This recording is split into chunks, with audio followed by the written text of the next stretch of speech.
ఉమామహేశ్వర ఉగ్రరూపస్య పాపా యాక్టింగ్ కూడా నేను చూసాను. ఊర్లో ఆటో దగ్గర సీన్ అవుతుంది, ఆటో వెళ్ళి తగులుకుంటారు కదా మీరు సీన్. ఎమోషన్స్ ఎక్కడ కోపం చూపించరు, ఏం చూపించరు. లాస్ట్ లో ఒక చొప్పు తన్నేసి వెళ్ళిపోతాడు ఆయన. అండ్ ఒక దగ్గర తీసుకెళ్లేటప్పుడు కింద నా ప్యాంట్ కూడా అట్లానే వెళ్తారు, ప్యాంట్ తో సహా. నా పోతురా చెప్పినట్టు సినిమా ఉంటుంది. కమల్ హాసన్ గారు ఒక పోలీస్ స్టేషన్ బయట బెంచ్ మీద కూర్చొని సీన్ ఉంటుంది. ఆ సీన్ చూడగానే బ్లాస్ట్ అయిపోయినంటే పడుకుని ఉంటాడు, ఎవరో వచ్చి లేపుతారు, ఆయన జస్ట్ లేచి ఎవరు పిలిచారని చూడాలి. ఇక్కడి నుంచి ఇక్కడికి వెళ్ళే ప్రాసెస్ లో ఆయన ఎక్స్ప్రెషన్ లో ఏం చెప్తాడంటే, సరే ఇప్పుడు నేను ఇంట్లో ఉన్నాను అనుకో, లేచాను కానీ ఎక్కడో బయట ఉన్నాను, ఏంటిది అందరు జనాలు పోలీస్ స్టేషన్ కరెక్ట్, అసలు నేను ఎందుకు లేచాను, నన్ను ఎవడో తట్టాడు కదా, ఎవడరా తట్టాడు అని చూపిస్తాడు. ఇంత with in span of 2 seconds లో చూపిస్తాడు ఆయన. అలాగే అన్న ఇది ఆపద్ బాంధవుల్లో చర్చ్ లోపల కన్ఫెషన్ చేయమంటారు. నువ్వు మీనాక్షి శేషాద్రి రూమ్ లోకి వెళ్ళావా, క్షమాపణ చెప్పు ప్రభువుకి అని అంటే ఆయన స్టటర్ అవుతానికి ఎలక్ట్రిక్ షాక్ ట్రీట్మెంట్ ఇస్తారు. సీన్ అంతా స్టటరింగ్ ఉంటుంది. బెస్ట్ పర్ఫార్మెన్స్ అంటే చిరంజీవి గారు అది. ఆ సీన్, ఈ 2 సీన్లు నాకు వెరీ స్ట్రాంగ్ ఇంపాక్ట్ ఉంది. అది నాకు ఎంతలా గుర్తుండిపోయిందంటే అది నాకు మోస్ట్ ఫేవరెట్ సీన్. నేను యాక్టర్ అవ్వడానికి నాకు ప్రేరేపించిన ఈ 2 సీన్లు. Some people call you as under rated actor అని కొంతమంది అంటూ ఉంటారు. అంటే యాక్టింగ్ ఇస్ నాట్ జస్ట్ ఏదో ఊరికే నువ్వు డైలాగ్ రాస్తే నేను డైలాగ్ చెప్పేస్తాను అనేది కాదు. నువ్వు రాసిన దాన్ని నేను ఎన్హాన్స్ చేయగలగాలి, నేను దాన్ని నెక్స్ట్ లెవెల్ తీసుకెళ్ళగలాలి, నువ్వు ఊహించిన దానికంటే గొప్పగా చేయగలగాలి. అప్పుడే కదా నాకు ఈ ఫిలిం కి మీరు 70-80 years బ్యాక్ లో వాడిన రియల్ కాస్ట్యూమ్స్, రాయల్ ఫీల్ రావడానికి అదే తెచ్చారు.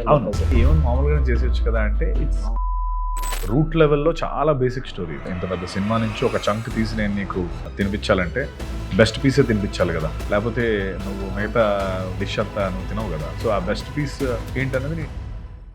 హలో సత్య గారు. Hi, how are you? Very good. So ఇంటర్వ్యూస్లో చాలా మంది డిఫరెంట్ అడుగుంటారు. నేను అనుకున్నాను అసలు ఏం అడుగుదాం అనుకునేటప్పుడు నాకు మొన్న వెంకటేష్ మహా గారు చెప్పారు కదా, అంటే లైక్ కమల్ హాసన్ గారు రిటైర్ అవ్వచ్చు కానీ, అంటే రిటైర్ అయ్యి ఎక్కడో విన్నాను సంథింగ్ అని చెప్పేసి సత్యదేవ్ గారు ఆ రేంజ్ పర్ఫార్మెన్స్ ఇవ్వడానికి ట్రై చేస్తున్నారు అన్నప్పుడు ఐ వాంట్ ఆస్క్, యాక్టింగ్ వైజ్గా మీ జర్నీని అడుగుదామని అనిపించింది. అంటే do you prepare consciously about character biography when ఎవరైనా చెప్పినప్పుడు, ఒక స్క్రిప్ట్ నరేట్ చేసేటప్పుడు దాని పాస్ట్, ప్రెజెంట్, ఫ్యూచర్ ఎలా తెలుసుకుంటారు? ఫర్ ఎగ్జాంపుల్ రావ్ బహదూర్ అనుకుంటే ఆ క్యారెక్టర్ బయోగ్రఫీ ఎలా తెలుసుకుంటారు? ఆయన ఏం బిహేవ్ చేస్తాడు, ఎలా బిహేవ్ చేస్తాడు? నాకు ఒక క్యారెక్టర్ పర్ఫార్మ్ చేస్తున్నప్పుడు వాడి ఇన్ అండ్ అవుట్ మొత్తం తెలియాలి బ్రదర్ నాకు. అంటే ఎగ్జాంపుల్ అలా తెలిస్తే నేను ఏంటంటే దాంతో నేను ఫస్ట్ ఒక స్కెలిటన్ తయారు చేసుకుంటాను. ఆ క్యారెక్టర్ తాలూకు ఒక స్కెలిటన్ నా మైండ్లో క్రియేట్ అవుతుంది. ఆ స్కెలిటన్ ఫామ్ అయిన తర్వాత ఇప్పుడు దానిపైన ఫ్లెష్ అంతా అరేంజ్ చేసుకొని ఆ క్యారెక్టర్ తాలూకుని బిల్డ్ చేసుకుంటాను. సో ఎందుకు అది నాకు ఇంపార్టెంట్ అంటే, సినిమాలో చూపించకపోయినా నేను చేసే, ఇప్పుడు నేను ఆ సీన్ పర్ఫామ్ చేయొచ్చు కానీ వాడు చిన్నప్పటి నుంచి అంటే ఆ క్యారెక్టర్ తాలూకు ట్రైట్స్ అర్థమైతే ఆ సీన్ నేను వేరేగా పర్ఫామ్ చేస్తాను, ఆ క్యారెక్టర్ లా పర్ఫామ్ చేస్తాను. సో ఆ క్యారెక్టర్ నాకు మొత్తం అర్థమైపోతే నా డైరెక్టర్ రైటర్స్తో కూర్చున్నప్పుడు మనకి ఓకే వీడు ఇలా బిహేవ్ చేస్తాడు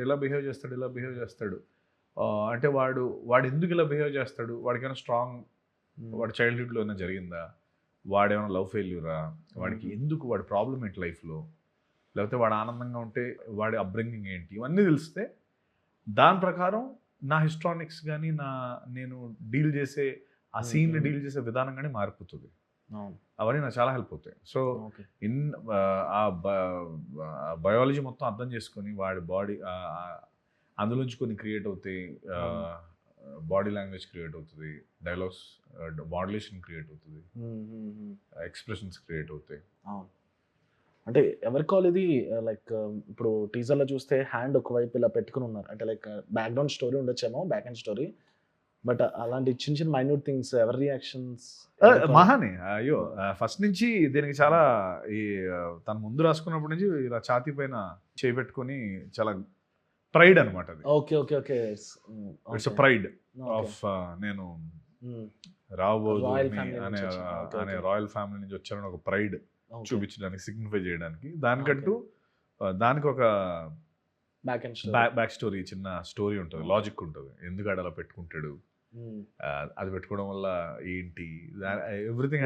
నాకు మిమ్మల్ని ఎందుకు అడుగుతున్నానంటే ఈ క్వశ్చన్స్, సీన్ ఉమామహేశ్వర ఉగ్రరూపస్య పాపా యాక్టింగ్ కూడా నేను చూసాను. అంటే లైక్ ఒక సీన్లో కొట్టే సీన్ ఉంటుంది, ఊర్లో ఆటో దగ్గర సీన్ అవుతుంది, ఆటో వెళ్ళి తగులుకుంటారు కదా మీరు సీన్. ఆయన మీరు చూస్తే కంట్రోల్ ఎమోషన్స్ ఎక్కడ కోపం చూపించరు, ఏం చూపించరు. లాస్ట్‌లో ఒక చెప్పు తన్నేసి వెళ్ళిపోతాడు ఆయన. కానీ ఇక్కడ మీ సీన్ నేను చూసినప్పుడు కంపారిజన్ కాదు. అంటే మీరే కాల్ తీసుకున్నారు, వాళ్ళేం కాల్ తీసుకున్నారు తెలుసుకోవడానికి. రైట్. సో మీరు చూస్తే లైక్ కోపం వచ్చింది, అరవడం వచ్చింది. అండ్ ఒక దగ్గర తీసుకెళ్ళేటప్పుడు కింద నా ప్యాంట్ కూడా అట్లనే వెళ్తారు ప్యాంట్‌తో సహా. ఆ లోపలికి ఎంటర్ అయ్యే రూమ్ ఎంటర్ అయ్యే వరకు ప్యాంట్ ఉంటది. ప్యాంట్ అది నరేష్ గారు తీస్తారు ప్యాంట్. దోస్ మైన్యూట్ థింగ్స్ అనేవి ఎలా మీరు పికప్ చేస్తూ ఉంటారా కొన్నిసార్లు? అంటే క్యారెక్టర్కి డైరెక్టర్ మహా నాకు ఇచ్చిన ఇన్పుట్ ప్రకారమే కదా డిఫైన్ అవుద్ది. సో మన మహేష్ వచ్చి ఇంకొంచెం ఒక లేయర్ ఆఫ్ ఫెమినిటీ కూడా ఉంటుంది ఆయనలో. ఫెమినైన్ ఆస్పెక్ట్ కూడా ఉంటుంది అనమాట. అంటే కంప్లీట్లీ సో మన మహేష్ కొంచెం చిన్న అంటే మన దాంట్లో కూడా కొంతమంది చిన్న ఫెమినైన్ ఆస్పెక్ట్ ఉంటుంది, విచ్ ఇస్ గుడ్. అంటే అది రాంగ్గా అనట్లేదు నేను. సో మన మహేష్ అదనమాట. అంటే అందుకని నీకు ఆ క్యారెక్టర్లో కొన్ని చూసినప్పుడు స్మైల్ అవన్నీ కూడా వస్తాయి. ఐ అబ్జర్వ్డ్ అలాంటి థింగ్స్. నేను ఎక్కువ మళ్ళీ సెకండ్ టైం ఎందుకు మూవీ చూడాలనుకుంటానంటే థింగ్స్ అబ్జర్వ్ చేస్తాను. అంటే it's a director call or actor call. Of course end of the day product is product. టైంలో పుట్టిన తర్వాత ఓకే చేయడం అనేది థింగ్. ఇలా చేస్తాను, ఇలా ఓకే అనిపించుకోవడం అనేది. సో కెన్ వి ఎక్స్పెక్ట్ అలాంటి థింగ్స్ ఏమైనా రాబోతుంది? అయ్యో, ఇందులో చాలా ఉంటాయి అలాంటివి. బీభత్సమైన డీటెయిలింగ్ ఉంటుంది సినిమా మొత్తంలో. వెరీ రిచ్ ఫిల్మ్ ఇది. ఎవ్రీ డీటెయిలింగ్, ఎవ్రీ సీన్కి చాలా డీటెయిలింగ్, డైలాగ్కి చాలా డీటెయిలింగ్ ఉంటుంది. తర్వాత ప్రతి సీన్కి పే ఆఫ్ ఉంటుంది. ఊరికి అదే అంటే స్టార్టింగ్లో మేబీ మనం చూస్తున్నప్పుడు ఇది ఎందుకు ఇదంతా చెప్తున్నారు అని అనిపిస్తుంది. దానికి రీజనింగ్ అంతా కూడా సెకండ్ హాఫ్లో ఓపెన్ అవుతున్నప్పుడు కథ ఇంకొంచెం ఎక్కువ ఎలాబరేట్ అయ్యి మనకు అర్థం అవుతుంది. అప్పుడు ఇంకా హై వస్తుంది. Oh okay. అంటే అవన్నీ కూడా ఎందుకు అవుతాయంటే brother, it's the respect towards audience ఉన్నప్పుడు ఎక్కువ మన ఆడియన్స్కి ఎక్కువ రెస్పెక్ట్ ఇచ్చినప్పుడు అవన్నీ జరుగుతాయి. అంటే కొన్నిసార్లు ఇవన్నీ ఆడియన్స్కి అవసరమా అని మనం అనుకుంటాం. కొంతమంది అంటారు మేకర్స్, బట్ అవన్నీ అవసరం. They will understand it. మనకంటే చాలా ఇంటెలిజెంట్ వాళ్ళు, వాళ్ళకి అర్థమైపోతాయి. అంటే ఆడియన్స్ పర్స్పెక్టివ్ కాకుండా మీ పర్స్పెక్టివ్లో how do you remember great performance or great character? Not only your films, whether any actor, how do you remember them? Great performance or great character? Great character ఉంటే automatic great performance వస్తుంది కదా. Only చాలా మంది great characters రాసినా దాన్ని define చేసేంత performance అదే. అంటే గ్రేట్ క్యారెక్టర్ అని మనం ఎప్పుడు అంటామంటే దాన్ని యాక్టర్ పర్ఫామ్ చేస్తున్నప్పుడే కదా. అంటే ఇప్పుడు రావు బహదూర్ అనే క్యారెక్టర్ని మహా రాసి నేను పర్ఫామ్ చేయకపోతే మనం మాట్లాడుకోం. సో ఇప్పుడు మనకి క్యారెక్టరైజేషన్ సినిమాలు చాలా ఎక్కువ గుర్తుండిపోతాయి అబ్జర్వ్ చేస్తే. ఎందుకు అంటే ఇట్ కమ్స్, ఇప్పుడు లైక్ ఫర్ ఎగ్జాంపుల్ పూరి గారు రాసిన పోకరి కావచ్చు, లేకపోతే చంటిగడి కావచ్చు, లేకపోతే సందీప్ చేసిన రీసెంట్గా వచ్చిన అర్జున్ రెడ్డి కావచ్చు. క్యారెక్టరైజేషన్ మనం చాలా ఎక్కువ ఎంజాయ్ చేస్తాం, లవ్ చేస్తాం నువ్వు అబ్జర్వ్ చేస్తే.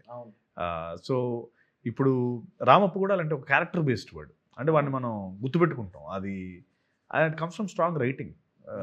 స్ట్రాంగ్ క్యారెక్టరైజేషన్స్ రాసినప్పుడు మనం ఆ క్యారెక్టర్స్ని ఎక్కువ గుర్తుపెట్టుకుంటాం. అంటే ఎస్పెషల్లీ ఎక్కువ పూరి గారు హీరోలందరికీ మనం పూరి గారు హీరోలందరినీ గుర్తుపెట్టుకుంటాం, ఎందుకంటే క్యారెక్టరైజేషన్ ఉంటుంది, ఒక క్యారెక్టర్ ఉంటుంది. అలా రామప్ప కూడా ఒక పెక్యులర్ క్యారెక్టరైజేషన్ వాడు. సో మనందరం అదే రేంజ్లో గుర్తుపెట్టుకుంటాం. అంటే నాకు మీరు మాట్లాడిన దాన్ని బట్టి ఎన్ని స్క్రిప్ట్స్ ఉంటుంటారు మామూలుగా మంత్లీ? మామూలుగా జనరల్గా మంత్లీ ఒక మేబీ అరౌండ్ 40 to 50 వింటాం, ఆర్ 20 మ్యాక్స్. 20 అనుకోవచ్చు, యావరేజ్గా 20.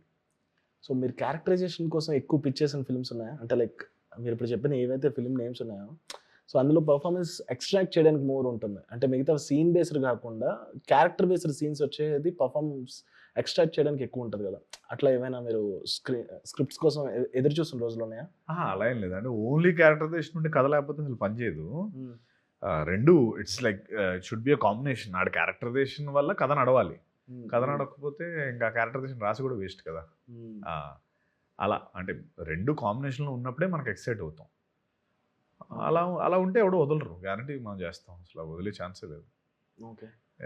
సో మీకు ఎంత టైం పట్టింది ఇప్పుడు ఈ ప్రాప్స్ అన్ని వేసుకోవడానికి, ప్రాస్థెటిక్ మేకప్కి.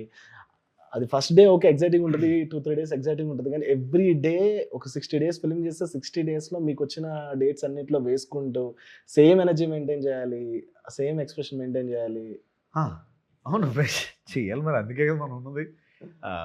అంటే క్యారెక్టర్ని లవ్ చేయాలి అండ్ 80 రోజులు 85 రోజులు ఆ సినిమా యాజ్ ఇట్ ఈస్ అది చేయాలి అంటే, కంప్లీట్ చేయాలంటే మరి obviously you have to love, అంటే that is the job you have కదా. Everyday 5 hours makeup and all, it's part of it. And దాన్ని నేను ఎంత అంత అనేది లేదు. End of the day cinema ఆడి సినిమా బాగా ఉన్నప్పుడు ఇవన్నీ పే ఆఫ్ అవుతాయి. అరే ఎంత కష్టపడ్డాం, ఓకే బాగుంది, రిజల్ట్ వచ్చింది అని.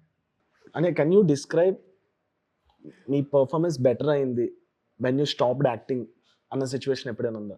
అంటే ఎలా అంటే లైక్ చాలామంది యాక్ట్ చేస్తూనే ఉంటారు, కానీ షై ఫీల్ అవ్వడం ఆపేసిన తర్వాత ఒరిజినల్ పర్ఫార్మెన్స్ వస్తుంది కదా. సో అది ఏ ఫిలిం నుంచి మీకు వచ్చింది? అంటే లైక్ మనం యాక్ట్ చేస్తాం, కోపం పెట్టమంటే కోపం చూపిస్తాం, నవ్వు పెట్టమంటే నవ్వు చూపిస్తాం, కానీ ఎవరు చూస్తున్నారని ఒక షై పోవాలి, ఇది నా కింగ్డమ్ అనే ఒక ఫీల్ రావాలి. అప్పుడు ఆ పించ్ లెవెల్ దాటిపోయిన తర్వాత ఆ పర్ఫార్మెన్స్ ఎక్స్ట్రా అవుతుంది. అదే సినిమాతో మీకు అనిపించింది ఎక్కడైనా? అది ఇప్పటికీ ఉంటుంది నాకు.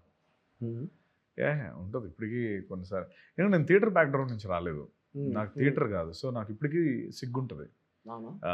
కానీ ఒకసారి సీన్ స్టార్ట్ అయిపోయాక సిగ్గు అంతా పోతుంది. కెమెరా ఆన్ చేసి రోలింగ్ అనగానే మొత్తం అంతా పోయి మనం చేస్తాం.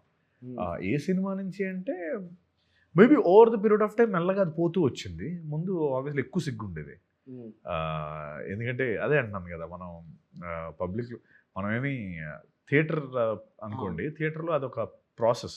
అంటే చాలామంది ముందు స్టేజ్ ముందు పర్ఫామ్ చేయాలి, అక్కడ సిగ్గు అలాంటివి ఏమి అన్నీ పోతూ ఉంటాయి ప్రాసెస్లో. ఇక్కడ నాకు I don't come from theatre background కాబట్టి ఇనిషియల్లీ కొంచెం టఫ్ అనిపించింది. బట్ ప్రతిసారి నాకు అర్థమైంది అంటే కెమెరా ఆన్ చేసినప్పుడు మాత్రం నేను పట్టించుకోను. అప్పటి వరకు ఎవడు చూస్తున్నాడు ఏంటి కొంచెం కొంచెం అలా సిగ్గుగా ఉండేది, కానీ కెమెరా రోలింగ్ అనగానే అంతా మర్చిపోతాను, అంతా ఒక మెడిటేషన్ అయిపోతుంది. యాజ్ లాంగ్ యాజ్ నాకు ఈ మధ్య అది ఏంటంటే ఎక్కువ నాకు షూటింగ్ అవుతున్నంతసేపు, షూటింగ్ నేను సెట్లో ఉన్నంతసేపు నాకు మెడిటేషన్ చేస్తున్నట్టు ఉంటుంది. చాలా ప్రశాంతంగా ఉంటుంది, అంటే very peaceful, very calm, and acting is like meditation for me. Your work is your meditation కదా, my work is my meditation, my acting is my meditation. అక్కడ చేస్తున్నంతసేపు అసలు నథింగ్ కెన్ ఎఫెక్ట్ మీ. ప్రశాంతంగా పని చేసుకొని వచ్చేస్తాను. Maybe it's a dumb question but I ask you, మీరు acting ప్రాసెస్లో ఉండేటప్పుడు, యాక్టింగ్ జర్నీలో ఉండేటప్పుడు మీ ఏదైనా ఒక సీన్, కామన్ సీన్స్ ఉంటాయి, లైక్ కామన్ ఎక్స్ప్రెషన్స్ కొన్ని ఉంటాయి, కోపం, ఏడవడం ఇలాంటివన్నీ. హ్యావ్ యూ రిమెంబర్ మీరు ఇచ్చిన ఎక్స్ప్రెషన్ కానీ మీరు రిమెంబర్ చేసుకోవడం, or else any actor, great actors కొంతమంది పర్ఫార్మెన్స్ ఇచ్చినప్పుడు వాళ్ళు ఈ టైంలో ఇలా చేశారు అనుకున్నాం, అలా రీకాల్స్ ఏమైనా అయ్యాయా మీకు? నాకు కమల్ హాసన్ సార్ది ఒక అండ్ చిరంజీవి సార్ది, చిరంజీవి అన్నది ఒక 2 సీన్లు నాకు చాలా ఇష్టమైనవి. ఒకటి ఏంటంటే పోతురాజ్ చెప్పినట్టు సినిమా ఉంటుంది, కమల్ హాసన్ గారిది. అభిరామి గారు కమల్ హాసన్ గారు. ఆ సినిమాలో కమల్ హాసన్ గారు ఒక పోలీస్ స్టేషన్ బయట బెంచ్ మీద కూర్చొని సీన్ ఉంటుంది. అది ఒకసారి అంటే ఇది నేను ఎప్పుడు చెప్తా ఉంటాను. ఒకరోజు ఎప్పుడో చెప్తే ఒక అతను, నీకు విషయం తెలుసా, నానికి కూడా ఇదే సీన్ నాకు చెప్పాడు అని తను నాకు చెప్పాడు అనమాట. అప్పుడు నేను చాలా హ్యాపీ ఫీల్ అయ్యాను, ఓ నాని అన్నకు కూడా ఇదే ఇష్టమా అని. బట్ నాకు ఆ సీన్ అంటే ఎంత ఇష్టం అంటే ఎప్పటి నుంచో నేను ఆ సినిమా చూసిన రోజు నుంచి అది స్ట్రాంగ్గా ఉండిపోయింది. ఎప్పుడు నాకు గుర్తు ఇంజనీరింగ్లో చూశాను నేను, అది మెలోడీలో, వైజాగ్లో. ఆ సీన్ చూడగానే బ్లాస్ట్ అయిపోయాను. అంటే పడుకుని ఉంటాడు, ఎవరో వచ్చి లేపుతారు, ఆయన జస్ట్ లేచి ఎవరు పిలిచారని చూడాలి అంతే. అంటే నాకు తెలిసి డైరెక్టర్ ఏం రాసి ఉంటాడంటే, సార్ మిమ్మల్ని వచ్చి ఎవరు పిలుస్తాడు, మీరు ఆ రోజు చూడాలని రాసి ఉంటారు అంతే. ఈయన లేస్తాడు, లేచిన తర్వాత ఇక్కడి నుంచి ఇక్కడికి వెళ్ళే ప్రాసెస్లో ఆయన ఎక్స్ప్రెషన్లో ఏం చెప్తాడంటే, నేను 2 రోజులు అయింది పడుకొని, ఓకే, నాకు నిద్ర బీభత్సంగా, నేను ఎక్కడ పడుకున్నానో కూడా తెలియనంతగా పడుకుని పోయాను, నాకున్న కష్టం అలాంటిది. ఇప్పుడు నేను ఎక్కడో, సరే ఇప్పుడు నేను ఇంట్లో ఉన్నాను అనుకో, లేచాను, కానీ ఎక్కడో బయట ఉన్నాను, ఇది ఏంటిది, అందరు జనాలు ఉన్నారు, ఇది పోలీస్ స్టేషనా, కరెక్ట్, అసలు నేను ఎందుకు లేచాను, నన్ను ఎవడో తట్టాడు కదా, ఎవడరా తట్టాడు అని చూపిస్తాడు. ఇంత with in span of 2 seconds చూపిస్తాడు ఆయన. ఇప్పుడు నేను చెప్పింది అంతా డైలాగ్ ఉంది కదా, అది జస్ట్ ఇలా కళ్ళు తెరిచి ఇలా తిరిగే ప్రాసెస్లో నీకు అర్థం అవుతుంది. అది నాకు ఎంతలా గుర్తుండిపోయిందంటే అది నాకు మోస్ట్ ఫేవరెట్ సీన్ అది, ఎప్పుడు రీకాల్ చేసుకుంటాను అది. ఇది కావాలని నేను చెప్పాను కదా, ఇప్పుడు మీరు వెళ్ళి చూడండి మీకు అర్థం. తర్వాత ఇప్పుడు నేను నాని అన్న కూడా ఇదే సేమ్ ఇష్టం అని చెప్పి విన్నాను, విచ్ అందులో సర్ప్రైజింగ్ ఏం లేదు, బికాస్ అది అంత గొప్ప సీన్. అలాగే అన్న ఇది ఆపద్ బాంధవుల్లో ఒక శివుడు కాదు, ఒక శివుడు సీన్ ఒకటి, తర్వాత చర్చ్ లోపల కన్ఫెషన్ చేయమంటారు, నువ్వు మీనాక్షి శేషాద్రి రూమ్లోకి వెళ్ళావా, క్షమాపణ చెప్పు ప్రభువుకి అని అంటే ఆయన స్టట్టర్ అవుతానికి ఎలక్ట్రిక్ ట్రీట్మెంట్, షాక్ ట్రీట్మెంట్ ఇస్తారు. స్టట్టర్ అవుతుంది, అలా నంబైపోయి స్టట్టరింగ్తో ఒక సీన్ అంతా స్టట్టరింగ్ ఉంటుంది. వన్ ఆఫ్ ద ఎంత బెస్ట్ పర్ఫార్మెన్స్ అంటే చిరంజీవి గారిది అది. ఆ సీన్ నేను మెస్మరైజ్డ్. ఈ 2 సీన్లు నాకు very strong impact on me. అంటే నేను యాక్టర్ అవ్వడానికి నాకు ప్రేరేపించిన ఈ 2 సీన్లు ఇవి. బట్ నిజంగా యాక్టర్స్ ఉండే ఒక ప్రైడ్ థింగ్, హ్యాపీ థింగ్ ఏంటంటే అలాంటి సీన్లు పడాలి కదా, అలాంటి అంటే లైక్ ఆ స్కోప్ ఉండే సీన్స్ అనేవి రావడం అనేది గ్రేట్ థింగ్.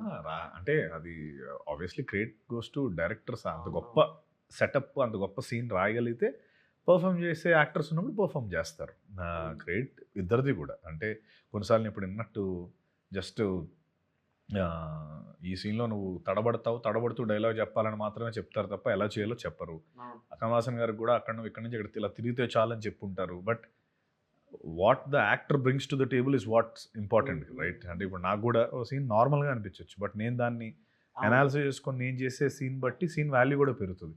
అందుకే నాకు I take pride in that. అంటే యాక్టింగ్ ఇస్ నాట్ జస్ట్ ఏదో ఊరికే నువ్వు డైలాగ్ రాస్తే నేను డైలాగ్ చెప్పేస్తాను అనేది కాదు. నువ్వు రాసిందని నేను ఎన్హాన్స్ చేయగలగాలి, నేను దాన్ని ఒక నెక్స్ట్ లెవెల్ తీసుకెళ్ళగలాలి, నువ్వు ఊహించిన దానికంటే గొప్పగా చేయగలగాలి. అప్పుడే కదా నాకు వాల్యూ యాడ్ అవుతుంది. అంటే లైక్ ఈ టీజర్ చూసినప్పుడు కొంచెం సైకలాజికల్ డ్రామా ఇదంతా కనిపిస్తుంది, లేయర్స్ ఎక్కువ ఉన్నట్టు అనిపిస్తుంది. అంటే లైక్ వన్ టైం వాచ్బుల్ అర్థమవుతుంది అంటారా? అయ్యో చాలా ఈజీ సినిమా. నేను ఫస్ట్ మహాగారు కనిపించుకుని అదే అడిగా, మీరు ఇప్పుడు ఫస్ట్ 2 ఫిల్మ్స్ ఓకే కానీ చాలా లేయర్స్ పెట్టినట్టు అనిపిస్తుంది, ఇస్ దట్ ఓకేనా ఏంటి అని అనిపించింది. అంటే రిచ్నెస్ అది నేను ఇందాక అన్నట్టు థియేటర్ ఆడియన్స్ పట్ల రెస్పెక్టే కదా. అంటే మనం ఇన్ని లేయర్స్ పెట్టాము అంటే అది మీ అందరికి. అండ్ ఇంకోటి ఏంటి చెప్పిన, చాలా బేసిక్ స్టోరీ ఇది, రూట్ లెవెల్లో చాలా బేసిక్ స్టోరీ ఇది. ఇదంతా చూసి నువ్వు ఏదో అలా అనుకున్నావు, నువ్వు వచ్చే సినిమా చూడు నీకు అర్థం అవుతుంది. అంటే ప్రాబ్లం ఏమైందంటే నేను బాగాలేదు అనట్లేదు, ఒక టీజర్ ట్రైలర్ కి ఒక సెటప్ అర్థమైపోద్దు, ఇది ఇలా ఉండబోతుంది అనేది అర్థమైన తర్వాత కొన్ని ఫిల్మ్స్ మీకు తెలుసు ట్రైలర్స్ టీజర్స్ చూసి చాలా లేయర్డ్గా ఉంది, చాలా హెవీగా ఉందని అనిపిస్తుంటుంది. మూవీ థియేటర్కి వచ్చేసరికి ఆ ఎక్స్పెక్టేషన్ మ్యాచ్ అవునప్పుడు అది డిసప్పాయింటెడ్ వేలో వెళ్తుంది చాలా మందికి. సో ఇది కూడా మీరు చాలా లేయర్స్ పెట్టారు, సైకలాజికల్ డ్రామా పెట్టారు, రావ్ బహదూర్ క్యారెక్టర్ని అంతా ఇంప్లిమెంట్ చేశారు. So how audience will receive అనే థింగ్ ఒకటి ఉంటుంది కదా మీకు. ఒకటి అవన్నీ సినిమాలో ఉన్నవే పెట్టాము. ఆబ్వియస్లీ ఒక మనం ఇంత పెద్ద సినిమా నుంచి ఒక చంక్ తీసి నేను నీకు తినిపించాలంటే బెస్ట్ పీసే తినిపించాలి కదా, లేకపోతే నువ్వు మిగతా డిష్ అంతా నువ్వు తినవు కదా. సో ఆ బెస్ట్ పీస్ ఏంటనేది నీ టీజర్, నీ ట్రైలరే. సో అందులో ఆబ్వియస్లీ కొంచెం లైక్ మ్యూజిక్ ద్వారా దీని ద్వారా అది గ్యారంటీ అంత పెద్ద సినిమాను ఒక 3 minutes లేకపోతే 2 minutes కనబడుతున్నప్పుడు ఇట్ గ్యారంటీ ఆ ఊంప్నెస్ కనబడుతుంది, no doubt about it. And మా కాన్ఫిడెన్స్ ఏంటంటే దానికంటే మించిన గ్రేట్ డ్రామా ఉంది సినిమాలో. ఆ డ్రామా నువ్వు సూపర్ ఎంజాయ్ చేస్తావు. అది నేను అది it's a psychological drama, right? ఆ drama you love it. That's what I mean. విన్నాను, మీరు చెప్తే విన్నాను. అంటే మీ వైఫ్ ప్రీవియస్ ఫిలిమ్స్కి కాస్ట్యూమ్ వర్క్ చేశారని చెప్పేసి, ఈ ఫిలింకి మీరు ఇందాకలా ఒక స్టేజ్ మీద విన్నాను 70-80 years బ్యాక్లో వాడిన రియల్ కాస్ట్యూమ్స్ రాయల్ ఫీల్ రావడానికి అదే తెచ్చారు అని చెప్పేసి. సో ఆవిడ కూడా వర్క్ చేశారా? ఈ సినిమా తను చేయలేదు, ఈ సినిమా శిల్ప చేశారు. అంటే కాస్ట్యూమ్స్ చాలా ఇంపార్టెంట్ ఈ సినిమాలో. మొత్తం నగలు అవన్నీ కూడా చాలా ఇంపార్టెంట్. ఎక్స్పీరియన్స్ అంటే ఆ ఫీల్ అంటే మనం డైలీ లైఫ్ లో అలాంటి వేసుకోలేము. అవును, ఆ క్యారెక్టర్ ని ఎక్స్ప్లోర్ చేయలేము, ఆ సెట్ ప్రాపర్టీస్ మనం చూడలేము. చూడలేము అంటే శిల్ప ఎక్కడో ఒక బాంబే వెళ్ళి ఆప్షన్ చేసుకొని ఆ సెట్ మెటీరియల్ అన్ని పట్టుకొని వచ్చింది, ఎందుకంటే అథెంటిక్గా ఉండడం కోసం. అంటే నార్మల్గా ఇక్కడ కోటిల్లో కూడా కొనేవచ్చు, but end of the day authenticity అన్నది చేసే అంటే ఎంత మనం ఎఫర్ట్ పెడతాం అన్నది అది పెద్ద ఫ్రేమ్లో చూసినప్పుడు తెలిసిపోతుంది. Yeah. అంటే అంత డీటెయిలింగ్ రియల్లీ మ్యాటర్స్ అని అనిపించింది. ఎందుకంటే మీరు చెప్పిన తర్వాత 70 years బ్యాక్ అక్కడ ఎవరిదో ఉన్న రాయల్ లుక్ తేవడానికి ఆ డ్రెస్ తెచ్చారా అంటే ఇట్స్ రియల్ బ్యూటీ. అంటే that is what it is right. అంటే నేను అనేది ఇప్పుడు అంత పెద్ద 70 mm లో చూసినప్పుడు ఇవన్నీ మ్యాటర్ అవుతాయి. మామూలుగా ఏముంది మామూలుగానే చేసేయచ్చు కదా అంటే ఇట్స్ అ చాయిస్, అంటే makers choice. I really appreciate because అది వర్త్ వాచింగ్ అవుతుంది 100%. అంటే అది ఎవరో ఒకరు అంత ఎఫర్ట్ పెడుతున్నారంటే ఆ ఎఫర్ట్ గ్యారంటీ ఫ్రూట్స్ ఉంటాయి. అంత ఎఫర్ట్ పెట్టి ఒకరు పని చేస్తున్నారంటే దానికి ఫ్రూట్స్ ఉంటాయి. So some people will call you as under rated actor అని కొంతమంది అంటూ ఉంటారు. ఇప్పుడు మీ దాకా వచ్చింది అది ఇప్పుడైనా అంటున్నప్పుడు? సో అంటే లైక్ మీరు అది అప్రైజింగ్గా తీసుకుంటారా లేదంటే ఏమని ఫీల్ అవుతారు? లైక్ ఒకప్పుడు హ్యాపీగా ఉండేది, తర్వాత ఏంటి ప్రతిసారి ఇది అంటున్నారు అనుకున్నాను. తర్వాత అర్థం చేసుకోవడం మొదలు పెట్టాక అది లవ్ అనిపించింది. ఓకే, అంటే వాళ్ళ ఉద్దేశంలో అది లవ్. అది అంటే when someone is showing love then it's good right. అంటే లవ్ ఏ విధంగా అంటే అరే తిరిగి దగ్గాల్సింది ఇంకా దగ్గలేదు అన్న ఉద్దేశం వాళ్ళకి తప్ప దాంట్లో వేరే అర్థం తీసుకోవడానికి లేదని నాకు తర్వాత అర్థమైంది. సో గుడ్ నో అంటే ఓకే మేబీ నన్ను వాళ్ళు ఇంకా పెద్ద పొజిషన్లో చూడాలనుకుంటున్నారేమో, లేకపోతే ఇంకా పెద్ద సినిమా తీయాలి అని అనుకుంటున్నారు, దానికోసం ఇంకా నీకు రాలేదు, దానికి పెట్టిన పదం అండర్ రేటెడ్ అవ్వచ్చు కానీ వాళ్ళ ఉద్దేశం అది కాదు. So I'm happy they are positively పెట్టిన ఇది. అది ఏదో సినిమా మనం ఇప్పుడు ప్రాసెస్లో కొడతాం కదా, జూలై 3 కానీ నెక్స్ట్ వస్తున్న సంవర్తి కానీ, అప్పుడు అన్నీ సెట్ అయిపోతాయి. బికాజ్ ఎందుకంటే స్టార్టింగ్ ఫేజ్ నుంచి సత్యదేవ్ని చూస్తున్నాం కదా, సత్యదేవ్ గారు వచ్చేసి క్యారెక్టర్ బేస్డ్ స్టోరీస్ ఎక్కువ చేశారు. లైక్ మనం బ్లఫ్ మాస్టర్ చూసుకున్నా, అవును అంటే క్యారెక్టర్ బిహేవియర్ ఎక్కువ నచ్చుతుంది పీపుల్కి. లైక్ బ్రోచెవరో చూసుకున్నా ఆ డైరెక్టర్ ఎలా బిహేవ్ చేస్తారనే సీన్స్ చాలా ఇంపార్టెంట్ కీ రోల్ ప్లే చేసేవన్నీ. సో దానివల్ల ఏమవుతుందంటే యాక్టర్ మీద ఇంప్రెషన్ పడుతుంది, సినిమా మీద ఎక్కువ పడట్లేదు. Okay, so correct me wrong, కింగ్డమ్లో కూడా ఒక పించ్ లెవెల్లో ఎక్కువగా సత్యదేవ్ గారి క్యారెక్టర్ ఎక్కువ బాగుంది అని బిహేవ్ చేసిన పద్ధతి ఎక్కువ బాగుంది అన్న, దానివల్ల ఎక్కడో కమర్షియల్కి దూరం అవుతున్నారని ఎప్పుడైనా అనిపించిందా? ఎక్కువ గ్రేట్ యాక్టింగ్ పర్ఫార్మెన్సెస్ దగ్గర ఈ కమర్షియల్కి దూరం అవుతుందని ఎప్పుడైనా అనిపించిందా? అనిపించలేదు. అంటే ఇప్పుడు కాకపోతే రేపు పొద్దున్నైనా నేను చేస్తున్న ప్రయత్నం ఏంటో అర్థం అవుతుందని చేశాను. అంటే ఇప్పుడు ఒకప్పుడు అది మేబీ దానికి వాల్యూ లేకపోవచ్చు, ఇప్పుడు వాల్యూ క్రియేట్ అయిపోతుంది ఆటోమేటిక్గా. జనాలందరూ ఇప్పుడు ఓన్లీ ఒక సెగ్మెంటే చూడట్లేదు, దేర్ కన్జ్యూమింగ్ కంటెంట్ ఉండాలి, పర్ఫార్మెన్స్ ఉండాలి, స్టోరీ ఉండాలి, ఎవ్రీథింగ్ ప్యాకేజ్గా ఉంటేనే సినిమా చూస్తున్నారు, ఎక్స్పీరియన్స్ ఉండాలి. సో నేను ముందు నుంచి అవే చేసేవాడిని కాబట్టి నాకు ఈజీ అయిపోతుంది. అంటే యాక్టర్స్ ఎమోషన్స్ క్రియేట్ చేస్తారా, కంట్రోల్డ్ ఎమోషన్స్ చేస్తారా? అంటే లైక్ మీ వరకు ఎమోషన్స్ క్రియేట్ చేయడం గ్రేట్ అంటారా, ఎమోషన్స్ని కంట్రోల్ చేయడం గ్రేట్ అంటారా? కంట్రోల్ చేయడమే గ్రేట్. ఒక ఎమోషన్ నువ్వు చెప్పకుండా, ఓన్లీ డైలాగ్ చెప్పకుండా ఓన్లీ నువ్వు ఒక నీ మొహం పైన ఫ్రేమ్ పెడితే అది అర్థమైపోతుందంటే అది కష్టం, అది చేయడం కష్టం. అలా రాస్తే ఇంకా సూపర్. అంటే డైలాగ్స్ చెప్పేస్తే ఏముంది, నా కోపంగా ఉంది అని అంటే నీ కోపంగా ఉందని చెప్తున్నావు, అది చెప్పకుండా నీ కోపంగా ఉందని చెప్పడం కష్టం కదా. నీకు అర్థమైందని చెప్పింది? అర్థమైంది నిజంగా అర్థమైంది. నేను కోపంగా లేను ఇప్పుడు. But anyways thank you so much, all the best for రా బహదూర్ సక్సెస్ మీట్. తర్వాత ఇంకా చాలా విషయాలు మాట్లాడుకోవాలి. 100% ఖచ్చితంగా నేనైతే ఒకటి అప్రిషియేట్ చేస్తా, ఇది ఎంత బాక్స్ ఆఫీస్ ఎంత క్రియేట్ చేస్తుంది పక్కన పెడితే ఖచ్చితంగా నేను డీటెయిలింగ్ చాలా ఇష్టపడుతున్నాను. మేబీ ఆ డీటెయిలింగ్స్ చాలా మాట్లాడుకోవడం బాగుంటుంది. So that's it guys, this is Arjun hi signing of.